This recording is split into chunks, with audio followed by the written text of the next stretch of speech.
My husband swore the tampon I found in his car was his co-worker's, but when I discovered another in my sock drawer, I knew something was terribly wrong. Turns out it wasn't an affair, it was his estranged sister secretly infiltrating our lives.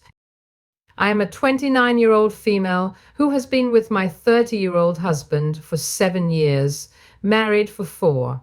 I've never had reason to suspect he was unfaithful to me or even remotely dissatisfied with our marriage. He likes to joke that we're still living the honeymoon phase, nearly 5 years and 2 kids in. I wouldn't have questioned that or him were it not for a surprise I found in his car last month. When buckling our daughter into her car seat, I noticed something slotted between the cushions. At first, I thought it was just some stray toy or snack wrapper, so I reached down to fish it out. As my fingers closed around the object, I felt the familiar cylindrical shape of a tampon. Confusion washed over me as I pulled it into view, the bright wrapper stark against the upholstery. This wouldn't have been so unusual had I not had an ood that has stopped my period for the past year, and I didn't even recognize the wrapper style. It was a brand I'd never used, a small but glaring discrepancy that made my stomach churn. I brought it to my husband's attention later that evening, still holding the offending item like it was evidence in a mystery I was desperate to solve. He didn't seem to understand what it was at first, staring at the tampon in my hand with genuine confusion. "Why are you showing me this?" he asked, his brow furrowing. I took a deep breath, trying to keep my voice steady. "I found it in your car, between the cushions, and it's not mine. I haven't had a period in over a year, remember?" His face remained blank for a moment longer before realization dawned. He shrugged and said it probably belonged to his co-worker, Fiona. His initial confusion quickly gave way to dismissiveness as he waved off my concerns with a nonchalant explanation. "Probably Fiona's," he said with a shrug, turning back to his phone. "She must have dropped it when we went out for lunch the other day." I stared at him, waiting for a sign that he understood why this was bothering me. But there was nothing. No apology, no concern, just a casual dismissal. It was as if the tampon was no big deal and I was overreacting. His indifference felt like a slap in the face, leaving me reeling and questioning everything I thought I knew about our marriage. It's not uncommon for my husband to carpool to lunch with his co-workers, and we're both fairly close to Fiona and her husband. The thought of my husband carpooling with Fiona and her husband had always been a non-issue. They were friends after all, and it wasn't uncommon for them to share rides to lunch. In fact, we often socialized as couples, spending weekends at each other's houses for barbecues or movie nights. Fiona and I had even bonded over shared experiences like the challenges of balancing work and family life. Our kids played together while we chatted about everything from the latest office gossip to more personal topics. It made sense considering how often they carpooled. I reassured myself that the tampon could have easily slipped out of Fiona's purse during one of these outings, no big deal. Maybe it fell out when she was grabbing her phone or wallet, getting jostled around in the process. No big deal, right? It was just one of those little accidents that could happen to anyone. I brushed it off as a harmless mistake, convincing myself there was no need to worry. After all, our friendship with Fiona and her husband was solid, built on years of trust and shared experiences. There was no reason to suspect anything out of the ordinary, so I pushed the unsettling discovery to the back of my mind, determined not to let the small, easily explained incident cause unnecessary drama. I put it out of my mind until we had dinner with Fiona and her husband a couple weeks later. I had sincerely wanted to believe my husband. I just couldn't get over the way it had been tucked in the seat and how my husband had seemed not to have any regard for it whatsoever. Maybe playing dumb. I don't know. I did something that I now feel kind of crazy for doing. I faked an emergency and asked Fiona if she had any tampons while we were out together. She handed me one almost identical to the tampon I'd found in our back seat, and I breathed a sigh of relief. So the tampon, there was probably the same tampon here, and in all likelihood there was an innocent explanation as to why it had been left in the back seat in the first place. I thought I'd seen the last of the out-of-place feminine hygiene products until I found another tampon this morning, this time in my sock drawer. I feel physically ill at the thought of my husband having an affair and even more nauseated at the thought that the woman might have left these tampons out for me to find. If it was my husband's co-worker, why would she give herself away by offering me one the other night? In any other situation, I would want to talk to my husband about this, but I feel too sick and embarrassed to approach him with what I found. Contemplating every possible source of 2 tampons has been my personal hell for the past few weeks, but I wanted to share an update. Shortly after posting here, I told my sister what happened. The tampon in the back seat and the sock drawer, my husband's cluelessness, the tampon from Fiona, and all the things I suspected but didn't want to believe. We compared tampons, save for the back seat one I had already discarded, and they were a match, just in different absorbents. I hadn't left either in a place where my husband or daughters would have found them and moved them around. But my daughters didn't know what they were or where they had come from. My sister was convinced it was Fiona either pucking my husband, pucking with me, or both. Direct confrontation of either party still seemed like a bad idea, so she suggested inviting Fiona and her husband over for our Labor Day barbecue. Unfortunately, they already had plans. My sister and I agreed that it was too soon for cameras without any other evidence, so it was just a waiting game from there. Watching my husband for any changed behavior. There was none our house for any misplaced foreign items. There were none, and even the girls for any new friends they might have met. My sister's husband was adamant on this last point, and partly why he was inclined to believe that the tampons were harmless. If anything had been happening in or around our home, he said, it would be nearly impossible to keep it from me and the girls, since my husband was the one taking them to and from daycare and most other activities during the week. I felt a good bit of consolation in that. It wasn't until my younger daughter, Tuyo, came down with something last week that I felt any differently. I wanted to be the one home taking care of her. My husband insisted that I stay at work while he stayed home with her. I was okay with that. My sister and husband figured it was a good sign that he would take the time off at a moment's notice. And at that point, we were all already beginning to put the tampon fiasco behind us. By the third or fourth day, I was just happy to see a near healthy child and a husband who was helping see her through it. Toward the end of that week, though, I came home to something strange. The toddler that I'd left that morning in an old PJ set was now dressed in a onesie I'd never seen before, with a tiny clip in her hair. I can't say I have the sharpest memory, but I have a pretty good sense of what my kids wear on a day-to-day basis, and particularly what kinds of clothes they wear. I'd sworn off the full-length sleep suits with snaps across the front long before we'd ever had our second.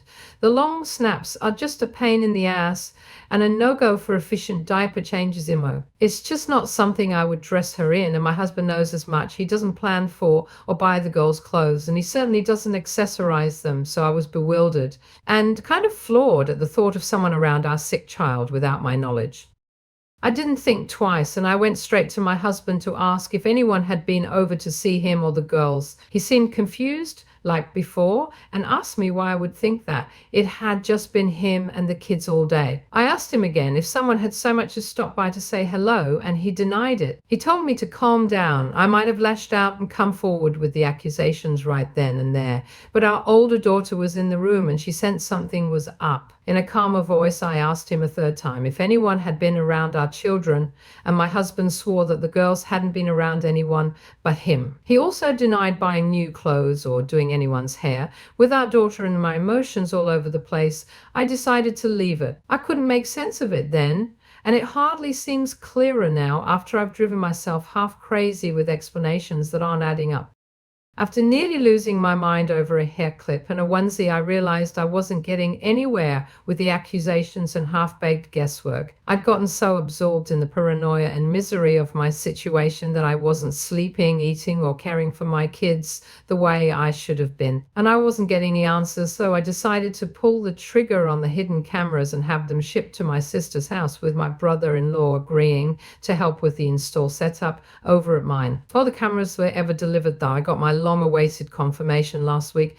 The day began like any other weekday morning in our bustling household. My husband and I rushed around trying to corral our two energetic daughters into their school uniforms, all while attempting to grab a quick bite to eat ourselves. Despite the chaos, there was a sense of camaraderie in the air, as if we were all in this hectic dance together. Once the girls were dropped off at school, my husband and I went about our respective work days, counting down the hours until we could reunite with our little ones.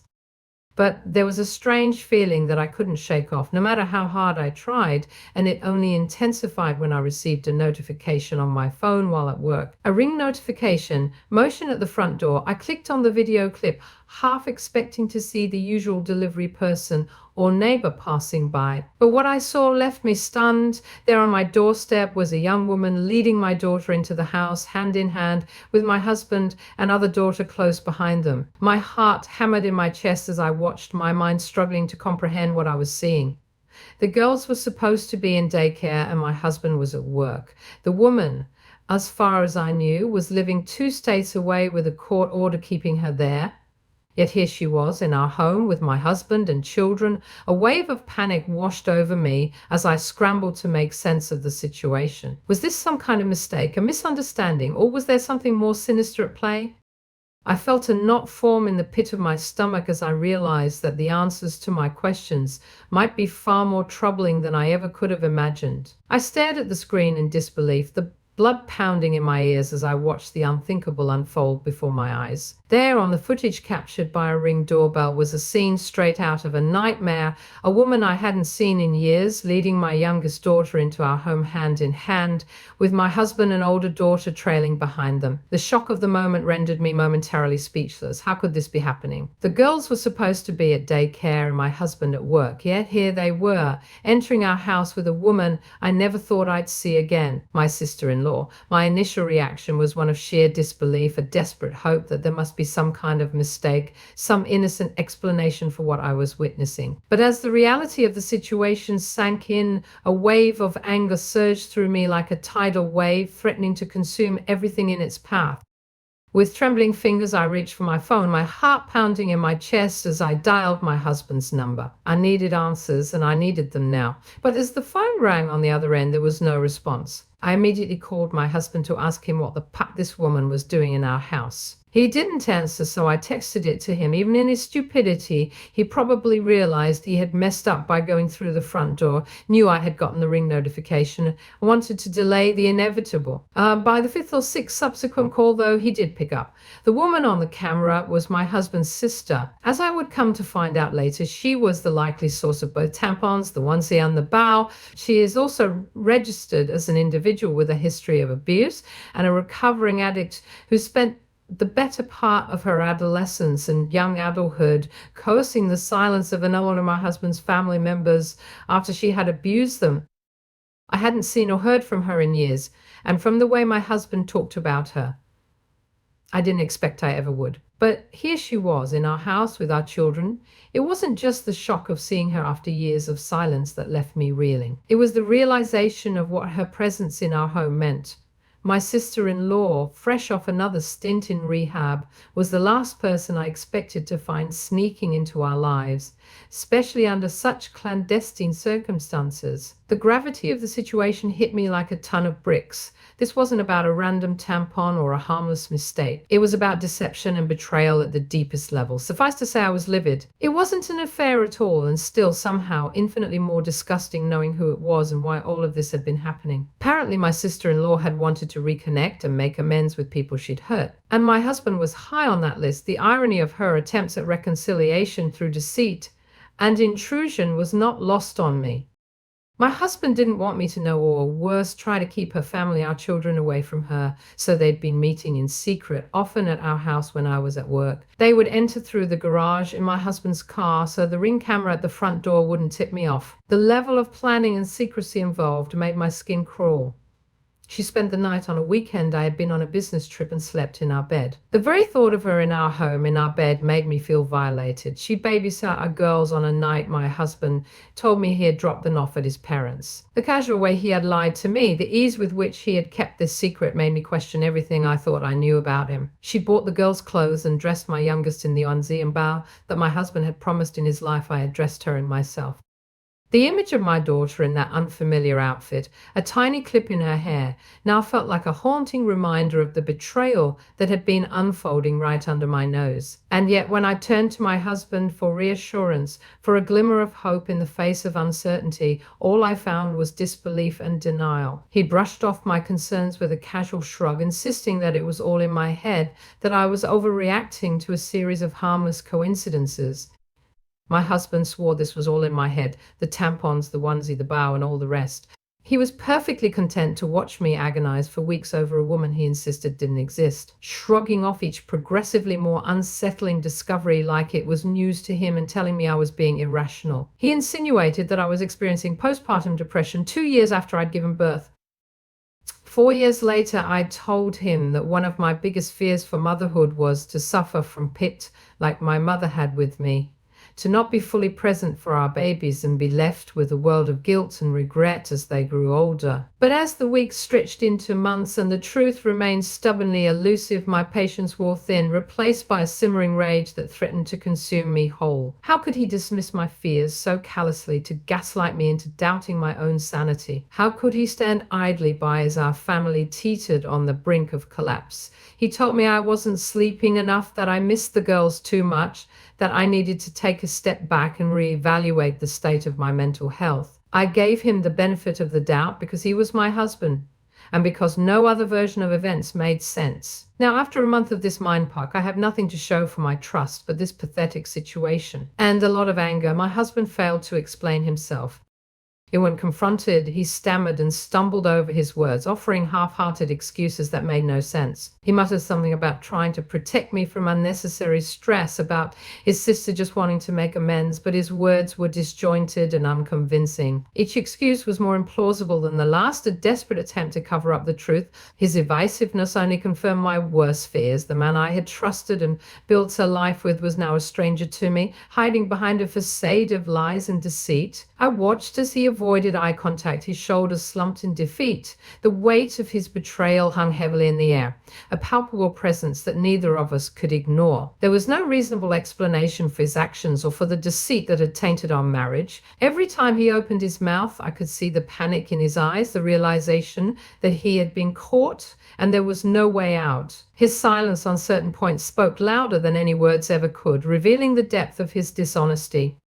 I knew then that I couldn't stay with someone who had so blatantly betrayed my trust and jeopardized the safety of our children. The thought of my daughters being exposed to such toxic secrecy and manipulation was unbearable. I had to prioritize their well-being, and that meant making the hardest decision of my life. With a heavy heart, I told him it was over. The look of shock and desperation on his face was almost pitiable, but it couldn't erase the damage that had been done. I walked away, determined to protect my children from any further harm.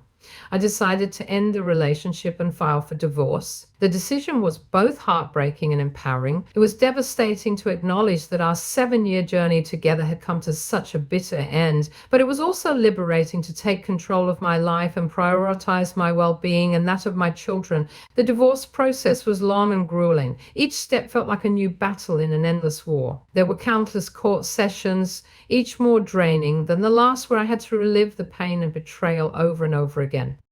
My husband fought me every step of the way, refusing to accept responsibility for his actions and attempting to paint himself as the victim. His determination to contest every detail made the process even more exhausting and emotionally taxing. In court, I detailed the discovery of the tampons, the hidden meetings with my sister-in-law, and the lies my husband had told to cover his tracks. I showed the ring footage, which captured her entering our home with my children, and provided testimonies from my sister and brother-in-law to corroborate my claims. However, the court needed more than assumptions about my sister-in-law's character. They required concrete evidence of her past and present behavior, which was not easy to obtain. Despite these challenges, I remained focused on the bigger picture.